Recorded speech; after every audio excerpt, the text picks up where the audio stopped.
Welcome to the J and K Show. We're delighted with the guest that we have here today. So, have you had questions regarding the state of marriage? What state our dating lives are in?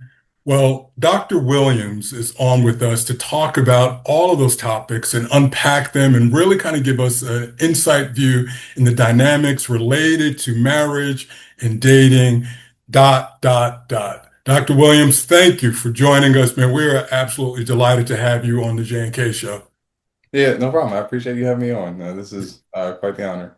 Yeah. So, for those folks that may be out of the loop or living under a rock, why don't you take a moment out and just talk about who you are and what you do? Okay, so I'm Dr. Deonte Williams. I'm a clinical psychologist. I'm from the DC area. My expertise, based on my podcast, is obviously dating and marriage. And my career has basically been centered around clinical treatment related to couples and families. But I do have an individual treatment specialty in trauma, and they kind of go hand in hand with couples and relationships because survivors of trauma tend to struggle with dating and marriage as well as other intimate relationships in their lives. So it's been quite the thrill. I did some years in the military as well. I was in the Air Force for 4 years, and I worked managing a domestic abuse or violence clinic as the primary lead officer while active duty. Most of my patients, again, were couples who were going through strife and or individuals who were struggling with trauma. My training has been extensive, spanning from emotion focused therapy with couples to Gottman sensibilities from a treatment standpoint, and then with trauma as well, like following those same guidelines and adding prolonged exposure therapy and other modalities throughout the way. So it's been a long journey. This is my passion. Like I love this field so much. Everybody dates, no matter what. You, no matter who you are on this planet, being alone is not the way to go for Right. long extended periods of time. And finding love feels good. And my goal is to try to help people find it as best they can. Right. As a career choice, and to the depths in which you described it feels like we need to come up with a different term besides career choice because it really seems like it's a part of your life. Was this something that where it feels like you never chose it, it chose you, or was there a flashpoint moment in your life and you said, "Hey, this is what I'm going to pursue"? How did you arrive here today, being Dr. Williams, and what was that for you? Yeah, so it's funny you ask. Like me getting into this field was complete. I'm a man of faith, so I feel like God has pushed me in a particular direction my whole life. So Mm. I was an accounting major. I had no Oh, wow. business talking to anybody about relationships or mental health or anything. My dad told me, Right. get an accounting degree, make some money, like get good credit, and feed your Gotcha. family. And so what I did was I did that.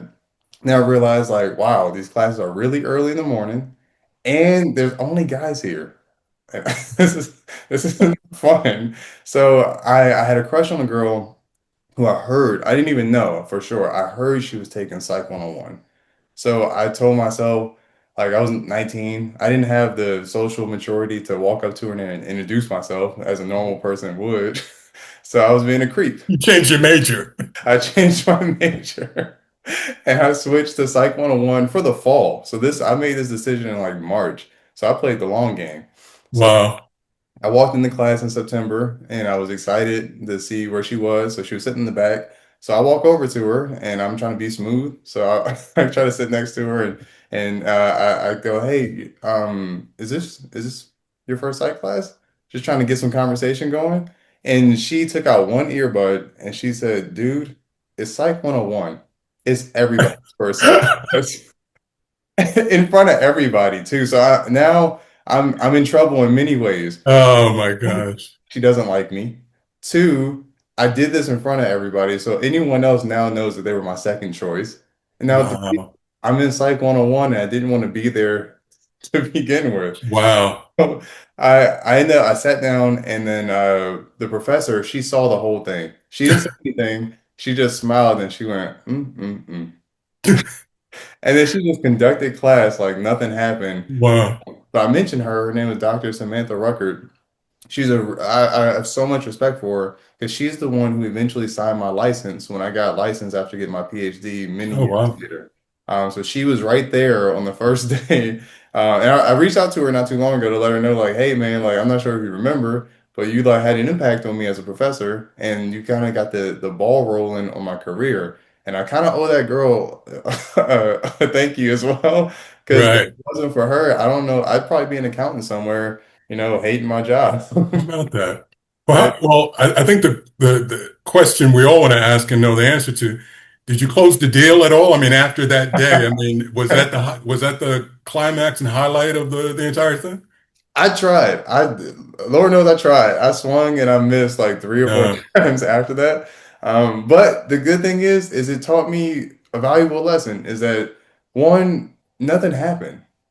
I was rejected and I didn't die. Like right, it didn't knock me down a few social pegs. It didn't change my life at all. And it actually was kind of the linchpin for me beginning to appreciate like, hey, if you're gonna find love out there, you're gonna swing and miss. It's gonna be tough at times, but like it's gonna be okay. You can get a no, and right. no's are cool. Actually, no's are like meaningful. If you don't get a no ever, that means you picked the first one who said yeah. And that usually puts you in a position where you're now stuck with somebody who you may not be meant to be with, but they were just around. And you just kind of gravitated to what was comfortable versus like the risk. And that's what chasing love is. It's fine. It's a risk. You're jumping out of a plane and you're pulling the parachute as many times as you possibly can and hope Sure, sure. you don't slam into the ground. I Um, think I think that's great. I think also too the fact that fast forward and you got your doctorate and your PhD lends itself to a better outcome. The fact that look back and say, man, maybe I missed my calling. I could have been the world's best financial controller, but I think you made the right choice, friend. So no worries there. So. Thank you. I swear my pockets would really appreciate that accounting major right now. But no, I'm so thankful. It steered me to the military. It steered me to my research and my dissertation. My dissertation was in dating and marriage for 18 to 25-year-olds, actually during the pandemic, with Hmm, respect to social media use and sure. the impact of social media use on dating, um, for better or for worse. So these things I would never have done as an accounting major. I just would have kind of settled into just being that dude who just stayed in my same town that I grew up in and Right.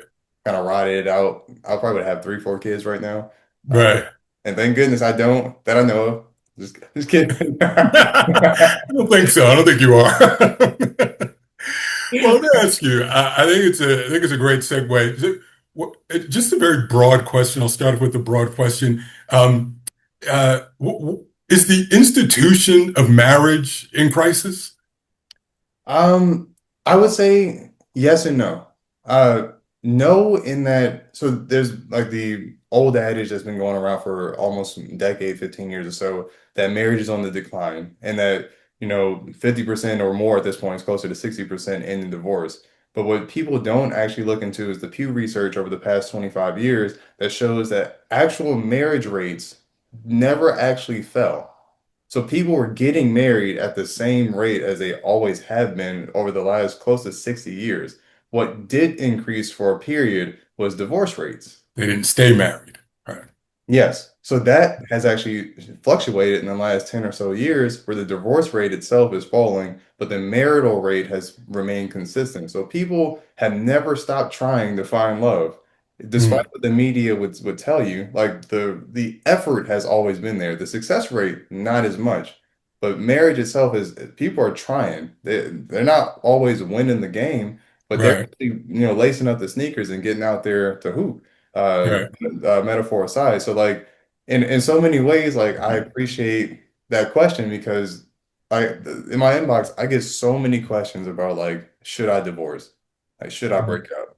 And it's like, on one hand, I appreciate that people care enough and are trusting enough to ask, but it also breaks my heart that so many people, like hundreds of people are asking like, hey man, I'm at my wit's end. Like, what do I do? And I'm just a guy, Like Right. I can't steer a marriage, but my goal, at least is my calling in this field, is to try to give people the tools they can to make that choice on their own and to maybe save the marriage or the potential future relationship that they hope to have before they pass away on this planet. Right. Well, conflict resolution, obviously, I have to tell you, is not a new thing, within relationships.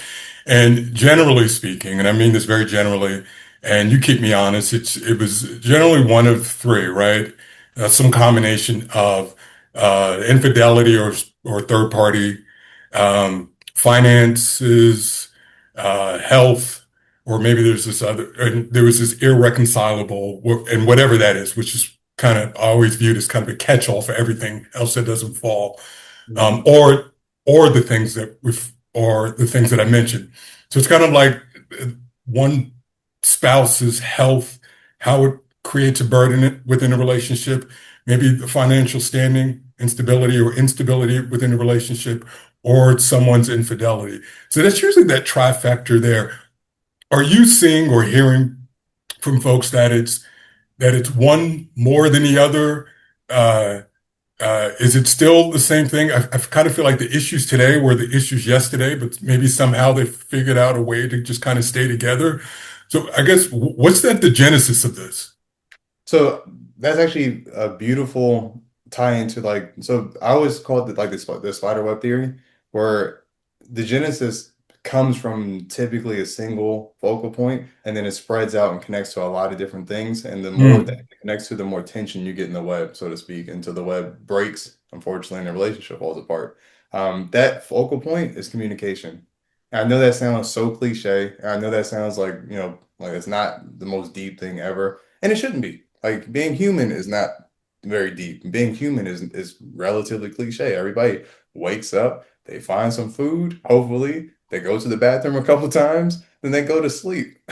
And if right, things are going well, you got a job. Like it doesn't have to be deep, but I say that focal point being communication is human beings, psychologists included, are notoriously bad at it. Everybody can communicate when things are great. It's easy. Like telling somebody that you think they're attractive, telling somebody you think, like, like you appreciate them, telling somebody that things are, working, it's fine. Like that's why the honeymoon phase is so coveted by so many people early in the relationship, so much so that they wanted to continue. But the hardest thing is communicating in conflict when you're angry. And I heard one interesting question I got from somebody not too long ago was they asked, every time me and my husband, it was a female, and she said, every time me and my husband get into an argument, uh, I feel like I want to break away from the conversation for 15 to 20 minutes just to cool down, to be able to come back to the conversation. And he's always saying, well, hey, we should push and try to figure this out despite the high emotions. And mm, asking me like, well, what do you do? Like, who's right or wrong? And first, I say nobody's right or wrong. Everybody's just swinging and trying to make contact with something illegal. interesting. Okay, But in communication, conflict resolution, the skill in itself is not being able to manage your emotions by yourself, separate from the union, and then come back later for conversation. That's actually the easier way out, contrary to popular belief. True conflict resolution is being able to maintain some heightened level of emotional distress, manage it in the moment, and then actually convey communication between two people or more when that emotion is present. That is the skill. And that's the skill that most people do not actually practice. And if you don't have that skill, imagine, to your point, trying to talk about money, trying to talk about fidelity, trying to talk about sex and intimacy. How do you do those things if you never manage that initial skill? Because all those topics are hard. right, Talking about cash, like I don't know. I grew up with no money. So like imagine like how hard it is to have a conversation about like not having your sexual needs fulfilled when you right, like yeah, when the bills are due and right, you don't practice the skill of communication, like those things become almost impossible. And that's when people just stop talking and they just start getting on that hamster wheel. Just let's just do this until the kids are old enough where they won't be affected by the divorce. right. Is there a I kind of and I apologize in advance if I'm jumping around a little bit, but we talked about this, where you're saying marriage, the rate of marriage is consistent. We've seen an increase in divorce. So more people are staying together less. Um, is there more work to be done with respect to identifying the right partner? Is there something before the marriage that takes place that we're not doing? And if so, are there kind of these stalwart values that men and women should be looking for in partners that work as, say, predictors for long-term success? 100%. Like the idea of scrutinizing human behavior is just like communication is a skill. People act like, well, I grew up, I got older, so it means I grew up. And it's like, nah, that's not how that works. Like you get Hmm. taller if you're lucky. If you're lucky, you get taller. You're like me, you get balder. We have the same barber. Yeah. But like if you're trying to work on a skill, you don't develop that skill by doing something else. Like if I want abs, I don't get abs by working on my biceps. And the same when Right. it comes to scrutinizing human behavior. If I want to actually start to sift through this massive 8.8 billion people on this planet to find the person I'm supposed to be with, then I don't just get it by happenstance. I gotta go find that person and then be able to identify not just what I'm looking for, but Mm. very closely identify what I'm not. And that's like the easiest step. Unfortunately, the harder step is once those people start to engage with you, because sometimes people who you're not meant to be with like you, and Right. being liked feels good. So, Sure. like, how do you distinguish between somebody who just likes you and is just around, which feels good, versus somebody Sure. you're actually compatible with? And that is a skill where people, like in therapy, like if I was working with a couple, or even an individual, I always ask the question like, like you say you want to find love. What does that even look like? Like, do you Hmm. have an archetype? Like, how do they talk to you? Like, Right. how do they refer to you when you're arguing? Did they call you outside your name? Like, are you physically intimate with that person, and not just in the bedroom? Like, do y'all hold hands? Like, do you guys sit with each other on the couch? Like, do y'all share blankets when you're together on an airplane? Like these little things that are so Right. seemingly insignificant that actually matter when you're with somebody all day, where I mean, you only have sex like. I mean, things are going great a few times a week, but like at like most of a relationship is like what Chris Rock said, eating and talking. And if Hmm. if then those Right. together, the more of that you're doing than anything else. And if you're not really compatible with the person, it's really hard to eat with somebody who you can't stand. Like It's true. it's really tough. Like when you love them, oh, they get a little mustard on their cheek. You're like, that's my girl. Right. Right. Right. When you can't stand them, it's like, yo, get With this a person a slob. napkin. Yeah, they're Right. close. And I gotta pay for this. Like, Right, right. but That's a great point. And also I think the question in that kind of same realm of identifying or looking for that right person. One of the things we see a lot online and other places is age gap dating, specifically older men, younger women. What are the pluses slash minuses to relationships like that? so it depends largely on the person and the amount of years. So developmentally speaking, there's a ton of difference between like a 15-year-old and a 25-year-old. Great, also it's illegal, but like Yeah, I was. the fact that it's like not Yeah. illegal, but like Okay. developmentally speaking, that's a huge gap. And so many people, they say 10 years in that context is the same as like 35 to 45. And it's like not really. Like there's a lot of development that happens in those early formative years that aren't necessarily like guaranteed or relevant in those later years as you creep closer to middle age. So the benefits of dating, like you're like 40 and you find someone who's like 31 or 32, benefits could be easily that you're both in a position where you're professionally established and you're ready for a family and you've reached a point in your life where you've actually developed the skills we talked about earlier in communication and emotional expression in tense and difficult moments where those things happen as you connect with each other emotionally and intimately at that age. Downside Right. is, and this sounds like a silly practical matter, but I mean, if you're 40 and she's 31, she might not get your jokes. She might not get your references. Yeah. Like, which seems like oh silly, but it's like your generation is a part of you. It's how you Right. grew up. So like it's a connection that you may not be able to have, but that can be there can be a silver lining there where if you find the right person who's interested in you and they're compatible with you and all that good stuff is taken care of, they may be actually interested in generational things that are outside their scope. Just Yeah. you might be interested in theirs. Like, I actually, so I was watching basketball like a couple of days ago. Excuse me. And there was a couple, they do the kiss cam. Yes. Yeah, so there was a couple, they were doing the 6'7" cam. So like I hate it to be honest, but they send the camera around and everybody's just doing the 6'7". Right, right. So there's a man who if I had to guess, he was maybe in his mid 70s. Like Okay. he looked good for his mid 70s. He had a little scarf on, a little, little Kango Right. hat. But he Uh, was doing the 6'7", and his girl, I'm assuming she was his girlfriend or his caretaker, but I'm assuming she was his girlfriend because they look close. But she was probably around like I'd say at most late 20s, and she was doing the 6'7" too. And that's again one of the downsides. I don't know these people. I don't know their connection, and I'm not going to judge their connection because again, they're on TV. However, the outside perception is that this man is like 40 years this woman's senior, and he's interpersonally out of place because he's doing a 6'7" child trend.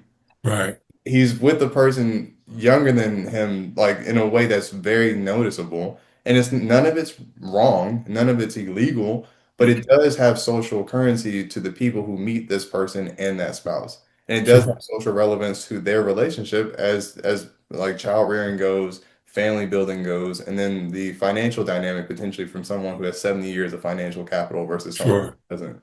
So these things become relevant only when things aren't going well.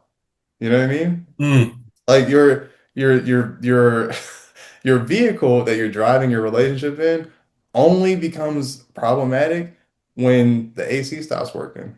right. You know what I mean? Sure, sure.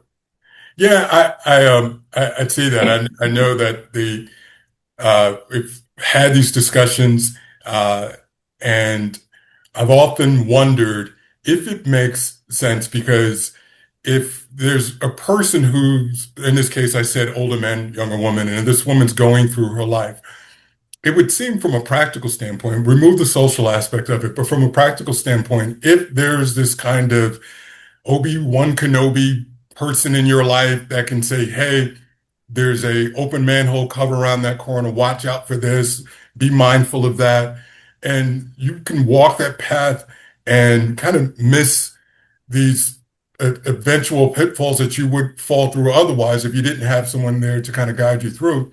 Hmm. Seems like it just makes sense to me. Like I grew up, the life I lived as a child, kind of growing up into young manhood, and so was a difficult life. I'm just trying to imagine if I had someone there to say, "Hey, watch out for that, Kay. Watch this, avoid that." But it seems to not hold the same kind of gravity with respect to a relationship with men and women with large age gaps. But just an observation for me. So.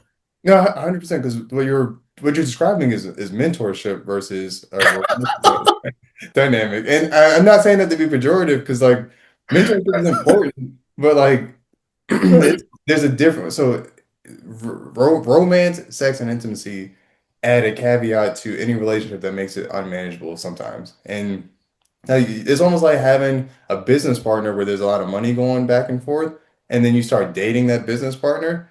It changes everything. It puts you in a position where now it's like Oh my I God. can't sue this person because Right. I'm emotionally attached to them. So if the money go bad, now we got a Scarface situation on our hand. Like Mm, so the point you're saying, I do respect it though because the idea like in a relationship there can be on both sides like a degree of mentorship because that's what a partnership is like at times like if I'm in a relationship with someone they're going to know some things that I don't know and I'm going to know some things they don't know and we both need to have the humility to work as a team to share in the things we don't know and sometimes that mentorship dynamic is reversed depending on what the subject matter is. sure. However, huge however, that's all contingent on the fact that people on both sides are maturing. And my grandma, she's 97. She used to tell me as a kid, like, people don't grow up, they just get old. So many people like assume like if I just got older, it means I'm wise. It means I'm sage-like. And it's like that's not true. Like I Right. geriatric psychotherapy and there are people in their 70s, like especially with the trauma subject. And when I say trauma, I'm not talking in the colloquial sense that people throw it around. Like I'm speaking about the clinical definition of trauma. We're looking at like sexual violence or physical violence, whether you experienced it directly or it was something that was so close to you, witness wise, that you it could have been you and you just directly saw it. Those things, whether you're 20 or 70, they don't just go away. Like Got it. they affect you. So like if you don't ever work on them, you don't just age into maturity to be that romantic mentor that you're talking about. It's something that just doesn't happen and you're just getting old. So I always tell people like you can push off like the things that hold back your relationships. You can push off your mental health struggles. It's a thing you can do just as much as you can drive your car with your feet. Eventually, you're going to crash. Right, right. You can do Um, it, but it's not ideal. Right. absolutely. Yeah. Hopefully that answers your question. I'm not sure. Yeah, no, it really is. It really did. And you kind of skirted on something in this perfect segue, which is couples therapy. And uh, you hear it a lot. People talk about couples therapy, and I think it's great. Certainly a need for it. But I've often wondered, and maybe because I've been in a relationship or two, that maybe where I've kind of thought about this, where the idea came up, hey, maybe we should do couples therapy. And I've at times have been reluctant.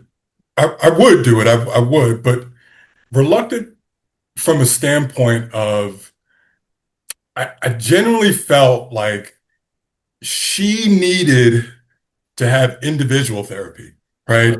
And I viewed the couples therapy as a way to, I shouldn't be putting myself in this, quite honestly, in this interview, but I'm doing it. You just had this disarming way about you, Dr. Williams. Um, but I was going in feeling like, okay, all this therapist is going to do is to try to convince me to accept bad behavior because this person needs to develop or needs to go through therapy to deal with some things that they brought into the relationship that they would have outside of our relationship, something or things that they're dealing with as an individual. So the question after I put all my business out there um, is there some validity to that to where as an individual maybe you can complete that uh, therapy as an individual before there's this couples therapy. Yeah, so 100%. So I'm actually Can glad I give you her number, please? I'm just no. Sure. I'm sorry. I digress. Okay, let's So, get back. so you're actually right on the money. So like there, so I want to hit on two things. So first, the individual therapy component. So many people go to therapy as a means of just fixing problems in the middle of crisis. And I always liken that to like trying to put your seatbelt on as your car's crashing. You're gonna go Wow, flying through I the like that. window. Like it's too late. Like there's a point in life where the crisis is happening no matter what you do. Like therapists aren't magic. Like I'm just a guy. Like I Right. can't fix you as a person. That's not my goal. I don't Sure. I don't fix people. I don't give advice. Like my goal is specifically to give you the tools, teach you the tools together. So we work when you get back up on your bike with those training wheels on the bike. And as we push, we slowly remove individual one training wheel, two training wheels, and I'll push you as hard as I can for that final push. And you ride off into the sunset and get on your bike and balance on your own in theory. So many people don't do that. And like I said, like imagine like a person who's dealt with like childhood trauma in some capacity, and then they don't ever deal with it. And then they get married. And then they're in a relationship and they saw conflict dealt with in their life in a violent way.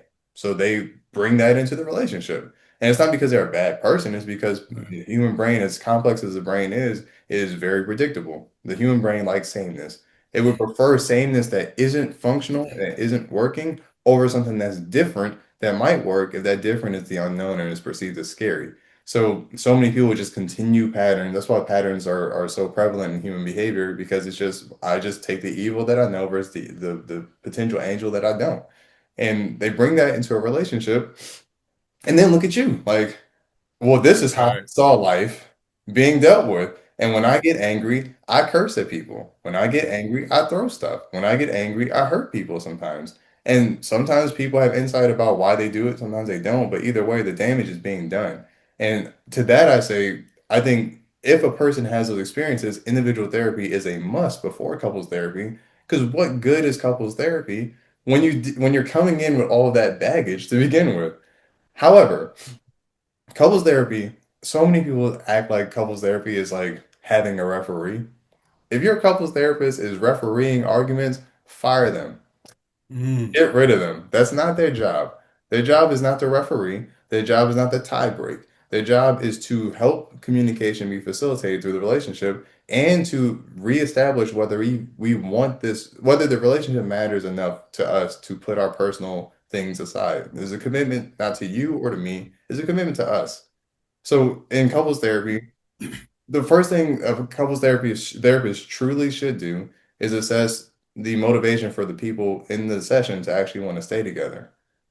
That's a huge component, and so many people skip sure. that. They just get right into therapy, like, what's the conflict? What are you guys arguing about? It's like, yeah, we'll get to that. There's plenty to talk about, like when Right. conflict. But do you love this person? Are you guys committed to this working? If Right. the answer is yes, then let's build from there and start to address the not the conflicts. The conflicts are going to come, whatever the minutia of the details are, infidelity, financial, like these things are major problems, but Sure. they're going to be there. But if you don't develop the skill of how to talk to each other, then those things become background noise to the destruction of your relationship. Yeah. So, Yeah. see, I guess in a nutshell, couples therapy is not something that should be done like with individual therapy when the wheels are already coming off the vehicle. Like you need to go to couples therapy. Honestly, treat it like learning how to drive. You go to couples therapy the way you would go to driving school to learn how to operate this vehicle that can kill someone if you're not careful, that you Wow. can damage your life if you're not like super gentle with this massive responsibility of driving and steering us on this path of life. And then once you do that, you learn how to wear your seatbelt and respect the lanes of the road that you're traveling on together and the passengers in the vehicle with you. And then when you Wow. do that, you start hitting conflict. You're in the car and you have the skills to make sure the car don't get flipped over when you're driving through life. Yeah. But if you don't do any of that first and you just go to couples therapy, I can promise you it's not going to work. Yeah. That I no, I listen, I agree with it. It makes a lot of sense to me, although some of my thinking tends to be a bit linear. But I couldn't agree more. And you talk about that childhood trauma and those things you come into a relationship with. Certainly not this call, but I would love for us to talk at a later time about ACEs and so on, and how that childhood trauma and how it affects people as adults and so on. But staying in this relationship space, um, in your practice, have you seen this maybe a change in terms of how people are connecting? At one point, it was IRL, right? And then we transitioned to online dating. We were doing it online, and there was this very kind of creepy vibe. Don't go on the internet. There's axe murderers there. Until the point where I would imagine it's happening more so online than it is actually in person. But do you see maybe there's a shift or a change in that online connection? I once heard a programmer, I think he worked with the original Match.com, and he was being interviewed, and so the interview made a comment about finding love, and he was quick to correct her and said it's not to find love, it's to find and connect with a person you would otherwise not meet. It's the world's biggest, kind of meetup. It just so happens that the person that you're meeting up with, you have kind of shared interests. You can sort it so you can get body types and these other things, but you may not meet this person otherwise, but now you can. And so that's what it is. The love part still comes down to boy meets girl, kind of traditional kind of ways. And at the time I heard it, I thought it was like, oh, that makes a lot of sense. Mhm. But I often wonder, do society, do we view it that way? I think people make that profile expecting to find love. And I wonder if we're now kind of transitioning away from this online experience and saying, hey, we need to go back to meeting people, close enough I can smell a fragrance and shake a hand and so on. What have you seen in your practice and dealing with couples and as such?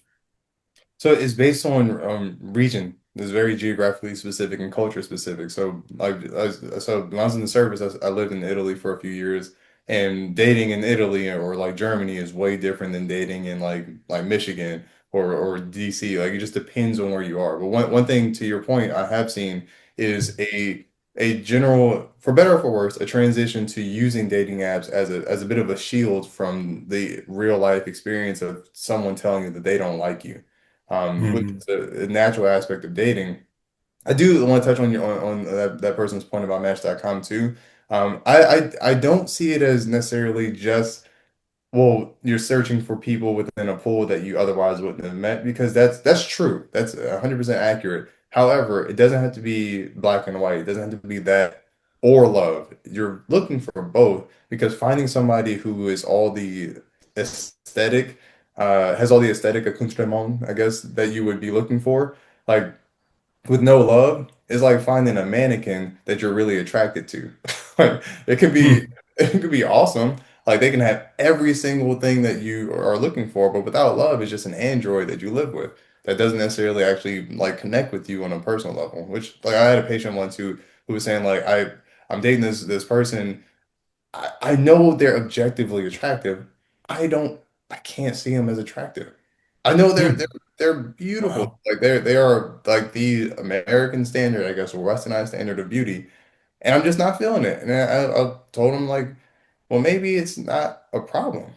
Maybe you don't have to feel it. Maybe like there's pressure to Hmm. make you feel like this is something that you should be into. Right. People are saying, well, this person, like I had an ex-girlfriend who was like that, who like she was beautiful, gorgeous woman.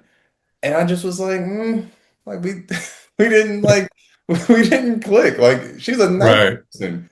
She has a family now and everything. But like I just was like, yikes, like this isn't working. And Right. like one day we actually had a conversation about before we broke up. And she was like, yeah, I kind of feel the same way. And it wasn't nasty. It was like we're just we're just going different directions, like Sure. aesthetically and emotionally. But to the point about like dating and the drift away from in real life like things, one of the questions I get a lot is about the cold open. Like if I'm not on dating apps, which have been a nightmare, how do I talk to people that I'm into? I've gotten this from young men a lot. How do I, if I see someone I'm into, like Dr. Williams, like, give me some advice on how do I approach this girl that I've seen at the gym 20 times? Like, what do I say? I've already seen her enough where she knows I'm looking, but I've been too scared to talk to her for like Wow. 6 months. Wow. What do I do? And I actually appreciate those questions because it's one, is very vulnerable. It's super honest to ask another stranger, like, hey, man, I like somebody and I don't know what I'm doing. Help, Sure.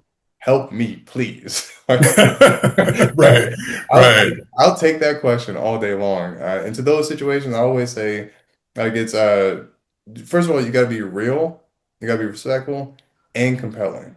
All three. And it has to be quick. I always call it the 30-second rule. Like if you're like this poor person, if you're done with dating apps and you don't want to necessarily go that route and you want to figure out how to speak to like in the context of that guy who asked, like a young man who's looking for love and can't find it and are still, interested in finding it somewhere. Um, 30 seconds or less. You see somebody you find attractive in the first Okay. 30 seconds, do something. Because if it goes on beyond that and you're still just looking and looking and looking, it becomes creepy and creepier and creepier Right. the longer you're Right. just staring. Especially if she's on the fence about you. Like sometimes like there's a person who might be into you or may not really be into you or may not even notice you until you started talking and became real, respectful, and compelling. And then she's like, you know what?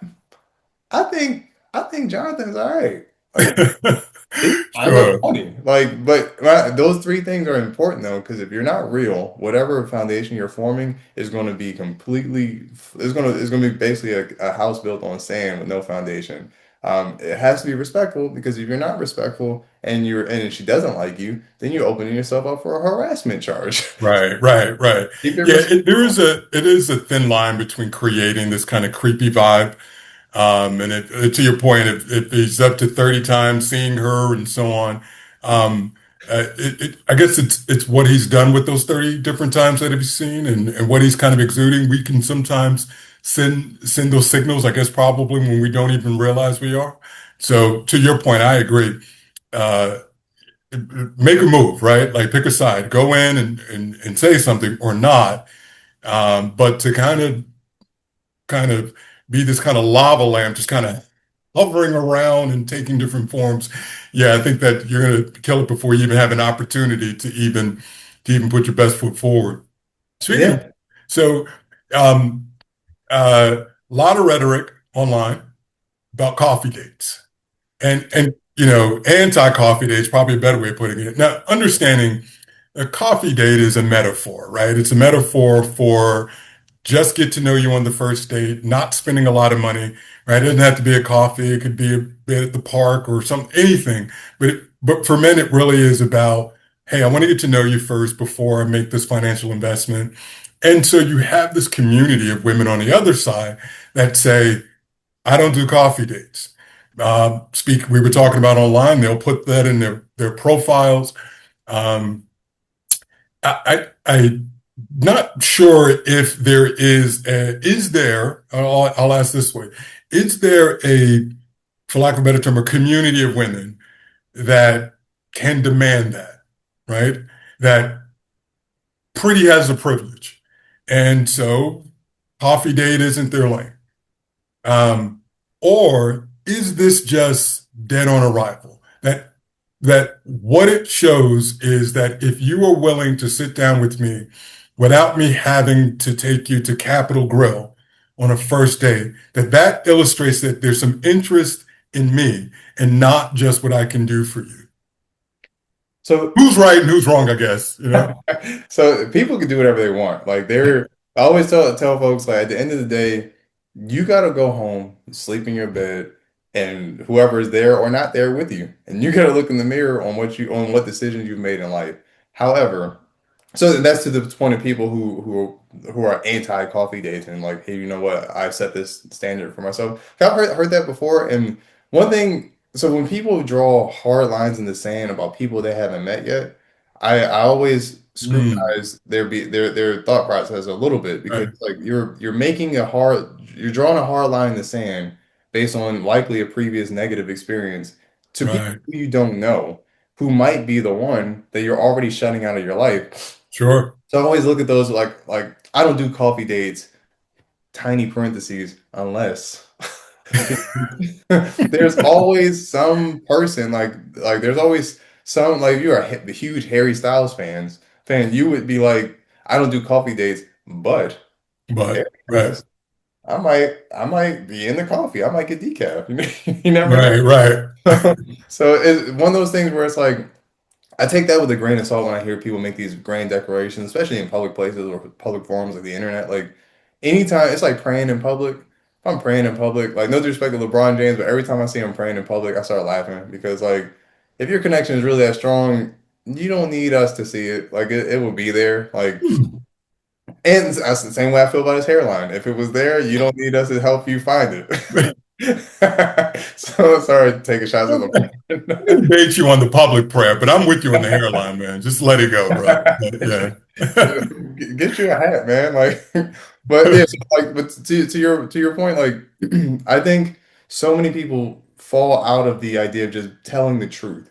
Like, I wanted, like, you said something interesting there. You said the idea of somebody who's like, hey, I don't want to make an incredibly aggressive investment to someone I'm just meeting, especially on a dating app, but I do want to meet this person, and I think coffee is important because I just want to talk to you and see if we get along. And I always ask, have you ever actually said that to somebody? Instead of just going, hey, do you want to get coffee or do you want to get drinks or do you want to go for a walk? Have you Mm, ever actually tossed the ball in their lap? Like literally like, hey, right. I actually think you're kind of cool. I'm gonna be straight up and vulnerable right now and to let you know, like, hey, I think this could work, but we haven't met yet. Right. I want to meet you, and to me, I want to respect your time also. I don't want you to feel the need to have to go through, 100 steps of preparation to meet some stranger you don't know. And if you don't like me, I want to respect that. So I was hoping to go somewhere low pressure to see if I can be of value to your time as much as I'm hoping and believe you'll be value to mine, and see what they say. Like just Right. see what and if you're a person who has that sensibility and you reach out to a person and you're that kind of vulnerable and they're like, well, excuse me, I'm, X, Y, and Z, I'm high class, I'm a queen or I'm a king or I'm an alpha male or whatever they want to call it. If they do that and treat you like, oh, this silly person being vulnerable trying to get me on a cheap date, they did you a favor. Then you've got your answer. Yeah, you don't want to be like if they would treat a stranger Right. that way who's being that vulnerable, you don't want them in your life anyway. You gotta let it Yeah. No, I agree with that. Yeah, you got your answer. So we're, I feel like I'm kind of following this a little bit of this pathology, if you will, kind of going through these different phases. So say you meet this person, you guys are together, and one of the things that you posted, one of the clips that you posted on your page that watched a couple of times. I've watched actually a lot of your content. So if you see uh, the spike in views go up, thank me later, because I was really kind of going in on a lot of it. I Um, appreciate it. but one of the things you talked about was timing and pacing, Yeah, which I thought was really interesting, because it's another one of those things where I think we have the voice in our head like when, and I'm speaking from the male's perspective, like when is the time? Is this the right time? What are the cues? What are the signs that you're going to look out for? Are we misreading them? And so when you kind of touched on that, I thought that was great. And I wanted to make a point to bring that up during this conversation. Can you kind of expound on that a little bit and talk a little bit more about that pacing and timing? absolutely. So like, I look at it the way I look at like sports, right? So you play like I played basketball most of my life. Like you play basketball. If you're 16 and you're really, really good and you want an NIL deal, it's not gonna happen. Too young. You're not in college yet. Yeah, I mean it actually could happen nowadays, like as loose as those deals have gotten. But for the most part, generally speaking, you're not going to be making those graduated steps until you get to that place in your life. And dating is similar, where if you're walking into a relationship and you're trying to have kids right away. You know, Mm, you haven't consulted the person you're with, and you actually haven't developed that sense of like mutually identifiable timing that you're hoping to land on together at some point, as far as the time periods in which you want to hit these milestones. The relationship is going to struggle because you're going to at some point feel unsatisfied as much as they may feel unsatisfied that certain things have or haven't happened yet based on where we are. And a lot of that timing issue comes with communication. So like for instance, I was in a relationship before where we both wanted kids, but we were not consistently comfortable with where we wanted to have these kids and the timing in which the kids would be appropriate for our careers. And it ended up being a huge sticking point, and the relationship didn't work out because of it. But that was a major point of concern. And at the time, like I look back and I think like maybe more communication was necessary to mm, ensure that these things didn't have to become an issue as you were starting to run up against the shot clock, so to speak, and to keep the sports metaphor going. So timing is incredibly important, and patience comes with that. But like timing and patience mean nothing without communication. And if you don't right. share like what your timeline may be, then it's not going to work. And if you keep your timeline hidden to be kind of like sneaky, like there's been like I've seen on TV like a few times. Like I won't mention the specific shows, but I'm on YouTube a lot, and I see a few. I love reality shows just for the research purposes alone. Yeah. Research. Yep. Got it. No, of course, research. But I've seen people like I was watching a clip from The Office the other day, and Kelly told Ryan that she was pregnant just to get him to go out on a date. Like, Wow. and it was effective. Ryan was scared, and he was like, she literally, I think that she told him like, "Hey, you're going to have to figure out what you're going to do with this relationship because I'm pregnant, buddy." And then they immediately smash cut to her individual interview, and she was like, mm-mm. But Ryan didn't know, and he was trapped in that sort of feeling of like I might be a dad, so I have to be with this person. Right. That's a huge like toxic example of where timing isn't working. Because at the time, I think it was season three, maybe, but he had just got Jan's position. He promoted to a higher position in the company. She was still working back in Scranton. They were at long distance. Like there were a lot of things that weren't lining up that if anyone objectively is looking at their relationship, you go, this is not going to work. These people don't need to be together. Sure. Fortunately, it's a TV show, so nobody got hurt for real. But in real Yeah, but life, a little bit of probably art imitating life, right? Like yeah, there's how many of those cases are really out there where that's taking place? Yeah. I think they actually I, dated in real life too. I'm sorry? I think they actually dated in real life too. Oh, You can, wow. and I think I don't want to get sued, but Yeah. I think they actually did for a little bit. I'm not sure if it was truly art imitating life. It might have been. You never know. Yeah. So I've got one last question for you, but before I ask, what's what's the one big thing, that you can share with our audience, that one takeaway, for someone that has seen so many relationships, repaired relationships, that has a true understanding and a pulse of where our psyche is in and around relationships, marriage and dating and so on. What's a good takeaway for the folks watching? I would say humility saves relationships, and it has to Mhm. be mutual. Like so many people think that like, well, like the idea of saying sorry. That is a true skill that people just Yeah. do not have mastered, and it will destroy your relationship. If you can't apologize or admit you were wrong ever, maybe y'all last a few years, but eventually it's like, man, this person never admit that they did anything wrong. It's always Right, me. It's like they never say sorry, and or they say sorry and it's insincere. Like, right, all right, I'm sorry. You ready to move on? Like, that's not an apology. That's not real. sure, Sincere. And I say mutual because there are a lot of uneven relationships where there are people, one side is willing to take the L and the other side never is. And it works because there's a person always got the other one under their thumb. And when I say it works, right, it means that it lasts. Like, but longevity is not an indicator of a successful relationship. Compatibility and happiness is. Like you can be in jail for 40 years, doesn't mean that's a successful 40 years spent. Like a lot of relationships can feel like jail too if you're not working on these things. sure. You really want to call your relationship successful and happy, ask yourself truly like when we have conflict, when there are problems, do we actually either one of us have the humility to apologize and mean it and not have it be transactional? I'll say I'm sorry if you say X, Y, and Z, or I'll say I'm sorry if you do X, Y, and Z. It's more, hey, I recognize what I did was not helpful, and I apologize. Intent versus impact. Maybe I didn't intend it to mean anything, but I the impact was something pretty major. I'm sorry. And for a complete sidebar, sorry without a clause.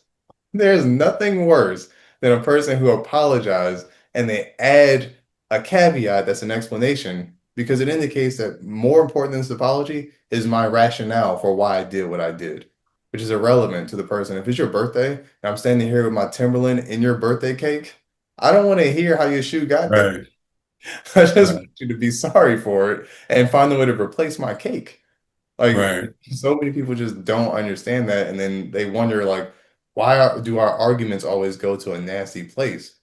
Like we're both trying to protect each other, and our pride is steering this more so than our humility should. I Um, think also too, you're on I don't know what the roles would be, but the person apologizing has to be on the time of the person you're giving the apology to. Because I feel like at times it's like, well, I've already said sorry twice. How many times do I have to say it? And I've often felt like, listen, if you broke it, then you've got to put the work in to repair it and fix it, however long that takes. If the relationship is that important to you, if the person is that important to you, right? Because it's not just a matter of saying sorry. You're trying to regain a level of trust, maybe with someone, trying to repair that relationship. I think there's more there than just the words, and then it's and then taking the position or understanding that the apology isn't for you. I often feel that people say it, and they've got a counter because they're thinking about themselves.